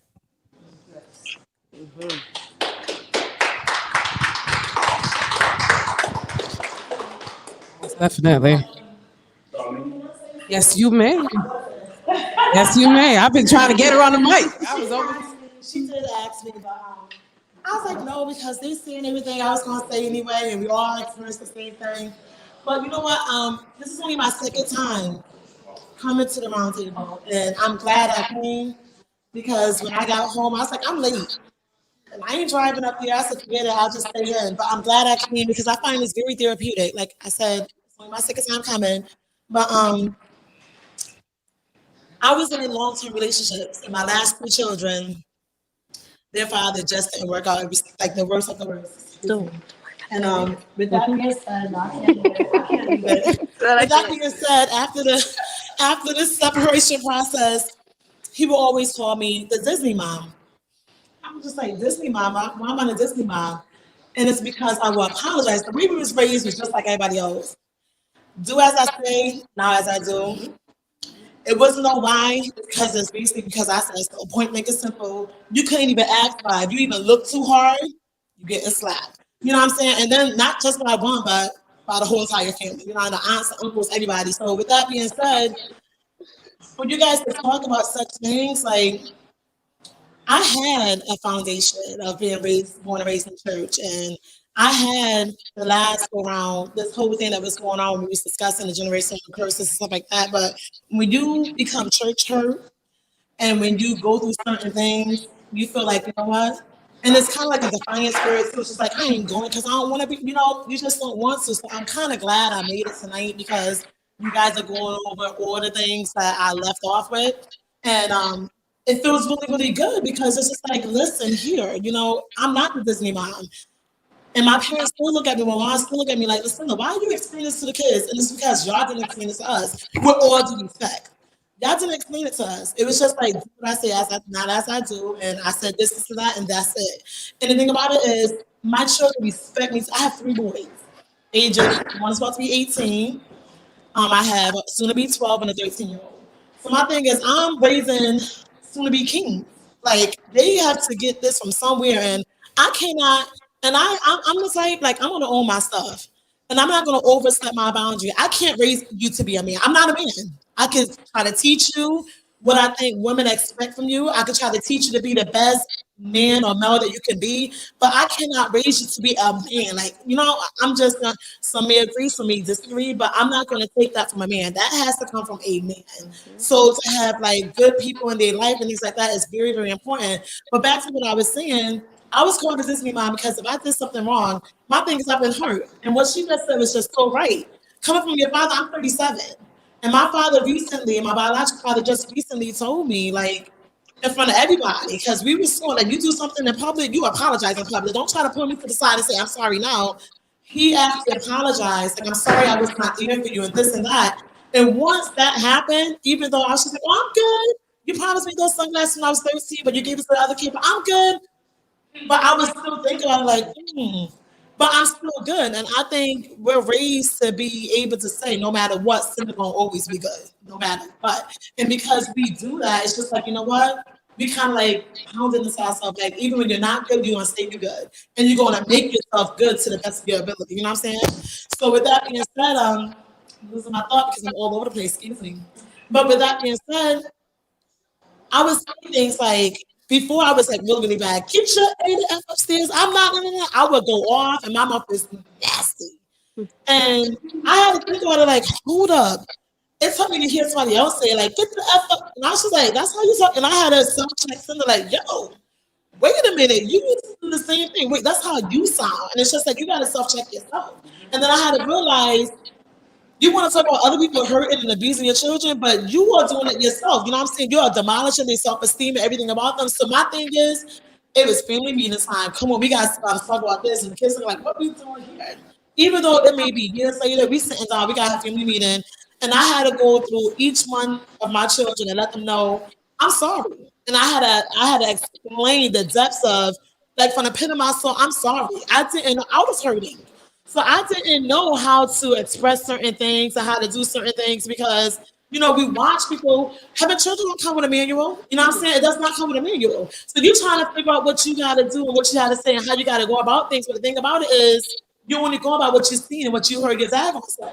And even though we was born and raised in church, our parents did something encouraged like that, but we saw it through the other people. We heard it through the neighbors and well, that's effective. That kid is doing whatever, but we didn't know what the kid was experiencing. We didn't know the hurt that they was experiencing. We didn't know the low self-esteem that it was accumulating. We didn't know that they was probably on the borderline of suicide. We didn't know those things behind it. So I would apologize to my kid. I would tell all 3 of them why I was sorry. And then when their father got a whiff of it, like, are you crazy? Like, you Disney mom? And it's just like, even like disciplining them. Some people be able to beat their kids out to the ground. That don't work for my children. Right now, if I take their phone, take their cell phones, and take their games, or just tell them to sit on the daggone steps, yo, they feel like they're going to sleep. They're like, this on your time, you're going to go back to preschool. Your time don't even start until you sit down and you relax and you calm, cool, and collected. You got to go, you got to do what works for you. But I'm being called a Disney mom, but this right here, this whole setting makes me understand. Listen, you're not the Disney mom. I'm doing what's working for me and what's effective. I talk to my children about everything. People may think it's too young. Nope. I explain the stuff. They know about sex. They know about this. They know about that. They know about drugs. You're like, well, you talk to your 12 year because you need to learn from here. and not going to school or not talking to your homegirl, your homeboy, or not trying to experience it, not trying to experience it on your, you got to learn it from here. I'm going to tell you everything I know. And mama knows a lot. I'm going to tell you. And I'm going to research what I don't know. You know what I'm saying? And my thing is, I'm just glad to be here tonight. Even the young man over there, he was mentioning the whole thing about he watched his grandmother raise his grandfather. And it kind of hit me like, hold on, that was my mama with my step pops. We don't call him step pops because he stepped right in and he raised us like he was his very own. And she would go as far as even look like she's spanking him. It's like, Mom, what the heck you doing? Because he would drink. And we never understood it till now. Like Pop was drinking because he was hurting. We didn't know, like, you look at a person that's drunk all the time, alcoholic, you want to waste your money.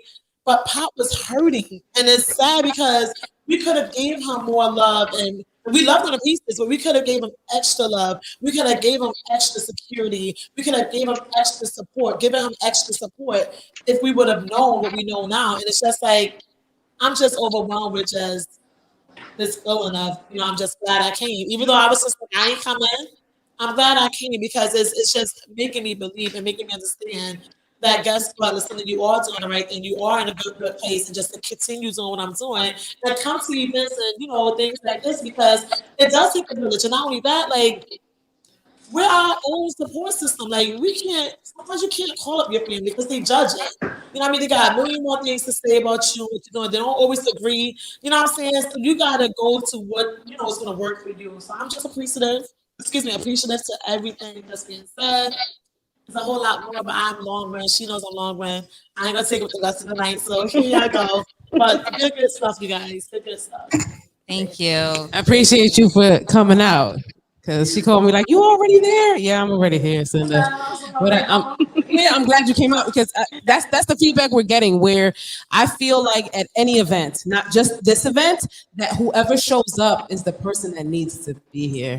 Period. And especially now that we've, created this, it's even more so. Like, just say healing is a beautiful thing. And I appreciate you for taking the mic and saying something. And see, now that you mentioned healing too, after that holidays and stuff went forward, I see that healing in my children. Like they're more loving, they're more nurturing, they're so attentive. It's just like, wow, like I never knew like I was the impact that was affecting them at one point in time. And I'm very open. Like somebody had mentioned, I think somebody had mentioned receiving services as far as therapy. I'm not ashamed. They say chocolate people don't eat your look. I accept my therapy. I'm not ashamed about it. You know what I'm saying? Sometimes I go in there and I snot all over the place. Sometimes I cross my leg like I ain't got nothing to say today. You know what I'm saying? But my thing is, once you leave, those weights are no longer on you. You leave it there. Not only that, you got that support there, and I was blessed to get somebody who was well-rounded, like professionally wise, and had a spiritual side. So she would check, like, Cindy, you was wrong, and you need to go home and read this, and that in the Bible. I'm thinking, like, yo, we shouldn't be talking about that. But guess what? She was able to check me on it, you know what I'm saying? And I needed that, and I knew better because, like I said, I was born and raised in church, so I know when I'm doing wrong, I know better. But sometimes you just go stubborn. But I just want to mention the healing process and just to see my children. Like my birthday was just April 20th, but I celebrated on May 1st. And to see my son come in there with an oversized bag, because he don't like the way I dress. So I'm like, Mom, you need fancier sneakers. But I'm not a sneaker girl. She knows I'm a shoe girl. I don't even own sneakers. I just started buying sneakers. So he's like, when I get my job, I'm gonna buy you uptowns and this and that. And I'm just like, what? This boy got his job. He came with an oversized bag. He had sneakers for me the whole 9 yards. So I was like, look at this. And no, but it's not about the material. This my thing is I'd rather him keep his money in his pocket or in his account and take care of himself and use it accordingly. But it was just a simple thought, like you doing something right. Even Mother's Day came, he woke me up at 12:01. He's like, Mom. I was like, yeah. He's like, I love you. He's like, don't make no plans later. He's like, I'm taking you out. I was like, what? He's taking me out? And, he had his own little money and stuff. I was like, look at this. And, to know that you're receiving all these things, it shows that that's the fruit of your labor. You know what I'm saying? That's all the work you put in. You know what I'm saying? And now I'm getting it back. He went out later. I was like, well, I ain't going nowhere now because you got me little gifts. I said, well, I know we ain't going nowhere now because that's what he want me gifts. And he's like, Mom, 6 o'clock, you ready? And I wasn't even ready. I was like, well, let me go to my house to try to get fixed. But I'm just saying, when we do right by our children and by people in our lives in general, you know what I'm saying? You'd be so amazed with the results. So I think you guys should just keep doing what you're doing. It's amazing. Thank you. Yeah, it's so true. It's like I was saying earlier, you don't know all the work you put in until you look at your kids. Like I was saying earlier, like I look at them and I look at my child. I got a child in college. She'll be 20 this year. She bought her own car and she did it. And I'm just like, I'm so proud of her. And I talked to my dad, like, 'cause I'm a kind of a daddy's girl. And I talked to him and I'm like, she did this, she did that. And he's like, you know where she get it from, right? I was like, yeah, her bank account. She done saved the money and she bought her car and she's smart because she went to school. He's like, listen, you. And I'm like, me? We don't give ourselves. No, at all. And most of the time I was just like, oh, she seen me struggle, so she doesn't want to struggle. But I didn't realize the positives to it too. Being transparent showed her that you can be and you can do things. And she paid a car ride out, and she got RA. I'm just gonna throw it in there. She got RA in college. She's a junior now, and she bought her own. You know what I mean? Like it's all these things, and I'm just so proud of her. You know, there is something else that I was just thinking about in regards to womanhood, because however the relationship was with my mother, however the relationship was with my father, I'm still very thankful for the other women that were in my life that I was able to watch and see how they did things and then kind of like incorporate how I wanted. Because sometimes like we know what we don't want, but we don't know how to do what we do want. So then having people who are able to show that to us, people can look at it like that is possible. I can do this differently. So I'm very thankful for like all the spiritual moms that stepped up and became like the aunties along the way, and like we do got the aunties who can kind of be like mom and sister to the kids, and best friends who can be like that. And the same thing with like the males in our life, they can step in and be like the uncle, and the uncles that are in our lives can step in and be that male role model even when the actual parental figure is not present and available and doing things the right way, or even if they are present and available and doing things the wrong way, they have other people that they can look at and say, okay, there's two opposing views here. Which one do I resonate with? Which one would I want to cultivate for myself? So when we say like village, it isn't just like generation of curses. Like we don't know who we're impacting just by us having this conversation right now. It can be a little girl who's watching this who might not have the best relationship with her mom, but see, mom's having these conversations and know that there's changes that she can make for herself for her future. Because And I healing is think, sorry. individual, because not everybody chooses to heal. Some people want to be the ostrich with their head in the sand for the rest of their life. They're just dealing with the wounds. It doesn't have like the payoff that they want. Um, so like kudos to the aunties and the best friends and the women who are surrogate moms. The bonus moms, because don't really want to call them stepmoms. Bonus moms, bonus dads, and all that. Ladies, Miss Mary, Miss Peaches, like y'all awfully quiet up there. Now I'm Well, listening. I love it because in what you're saying, I think that's the importance of us sharing our story. I grew up my whole life thinking I was the only one going through all of these things. I didn't have that person to talk to, and I almost felt like I wasn't allowed to express myself for fear of being judged and being called crazy or whatever else was meant. And I think the journeys and the struggles that we go through, they're not just for us. We have to share our stories to help those that don't have a voice and help those for them to think that they're not alone, that many of us have gone through many things at different, in different stages and different intensities, but nonetheless, it's still pain. We still suffered. We still have a voice. We still have thoughts. We have all of these things, and it's okay to have those. Nobody should ever feel like they're alone. Nobody should ever feel like they're going to be judged.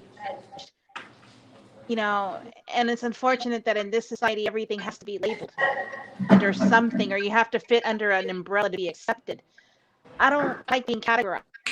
I'm a woman. I'm a mother. I'm a grandmother. Ethnicity shouldn't matter. Race shouldn't matter. Religion shouldn't matter. We're all human beings.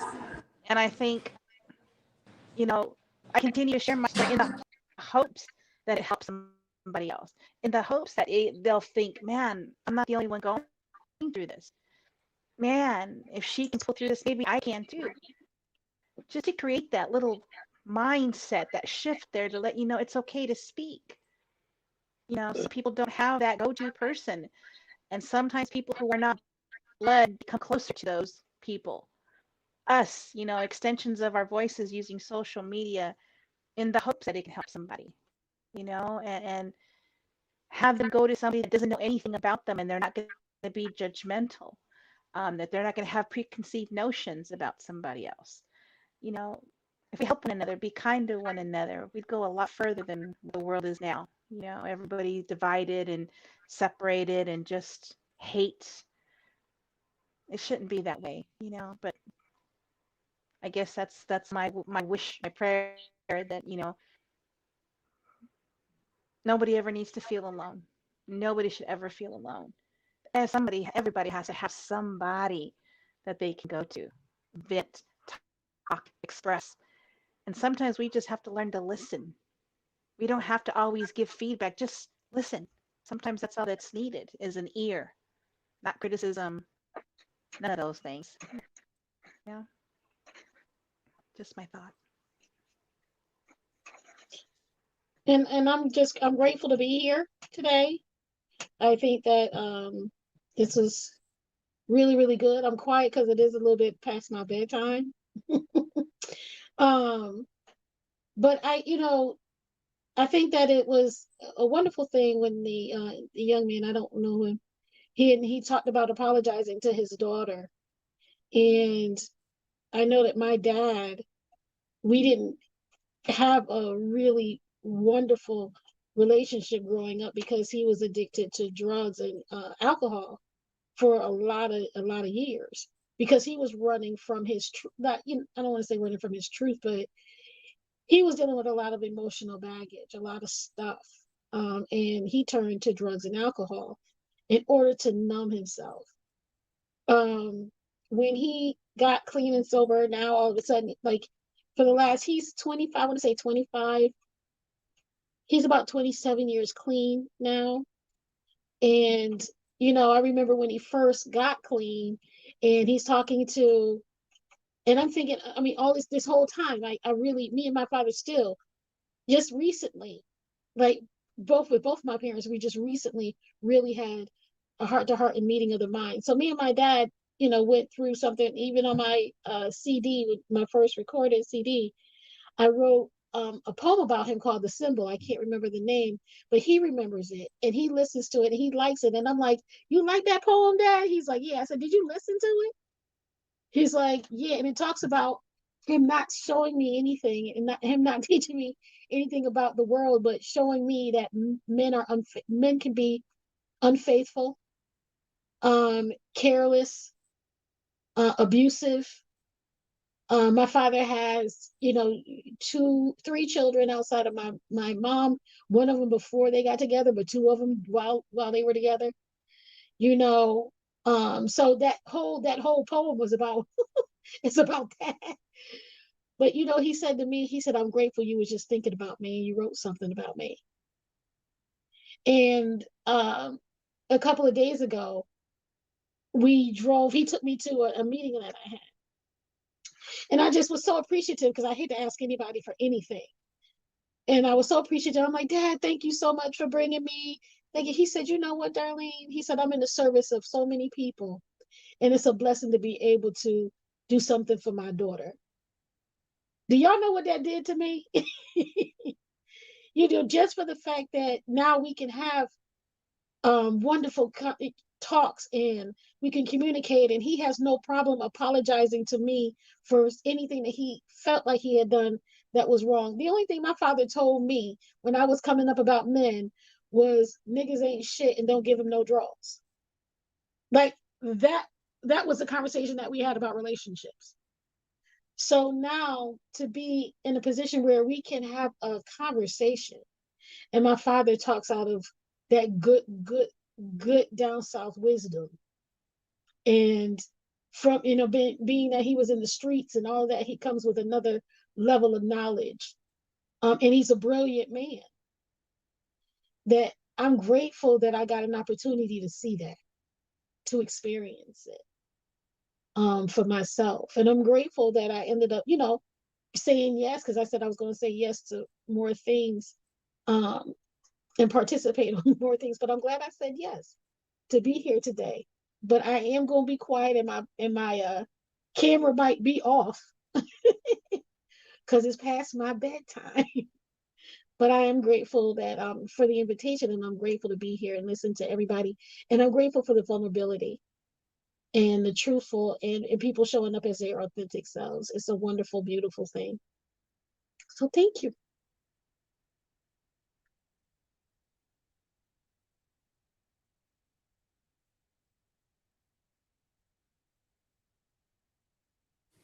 Because I know it takes a lot.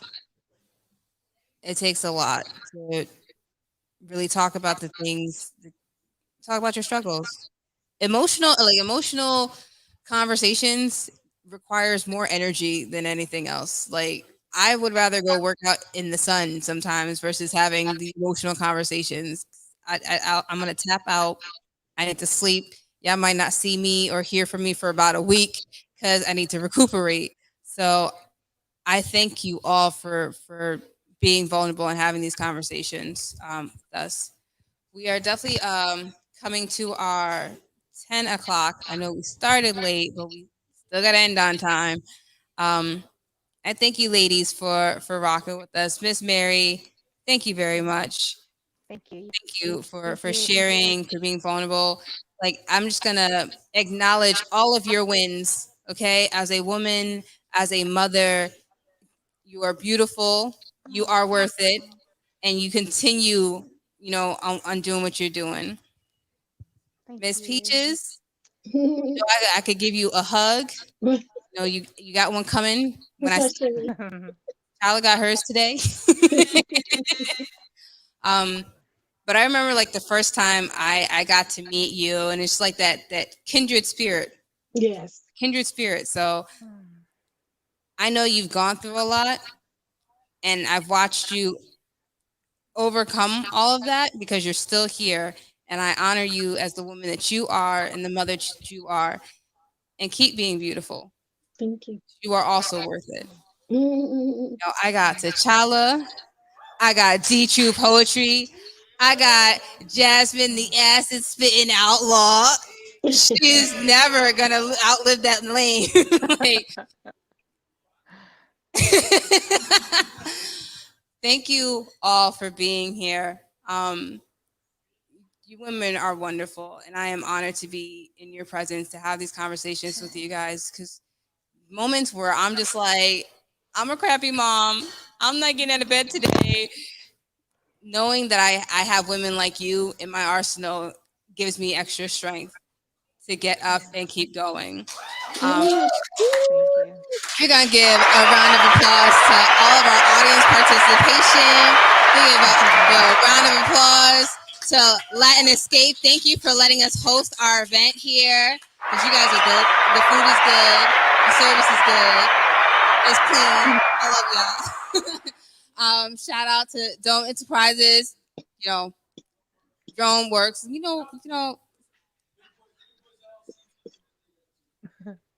I got the big boys in the corner over here. They do what they do. We want to thank them for all their technological advancements. Because yeah, this is how this is running. Thank you guys for putting in the work to be here with us. And next month we're going to have an all male panel because the conversation is going to be manhood, fatherhood, and freedom. So stay tuned. Stay tuned for that. Thank you guys and have. Turn me off. Oh, hey, Oh, there you she go. go. No, Silent Quill's gonna be up there. Yes, And Silent Tyler Quill Tucker's gonna be up there. He don't know it yet. Silent Quill is gonna be up there. Oh, you not? Yeah, you. That's I it. got the You email family. conversation. I got the email conversation. You done agreed to this. Oh, hold up! You making me seem like I'm going crazy. Listen, I heard it somewhere that you were gonna be up there, and Tyler Tucker's gonna be up there too. He doesn't know it yet. Oh, now you do. And a whole bunch of other. Yes, we have some dope male panelists. Yes. We're having these conversations because you know what? Like I said, women are only half the sky. We That's can't right, do right? any of this fully without you guys. So y'all need That's to have this facts. conversation, hold yourselves and each other accountable as well. That's Yeah. right. All right. I can't wait. So excited. Me too. So excited. So I love you all. For no reason and every reason on purpose. No matter the color, the location, your status, or your creed. This is That's Poets right. of the Round Table. That's You right. guys have a great night. Good night.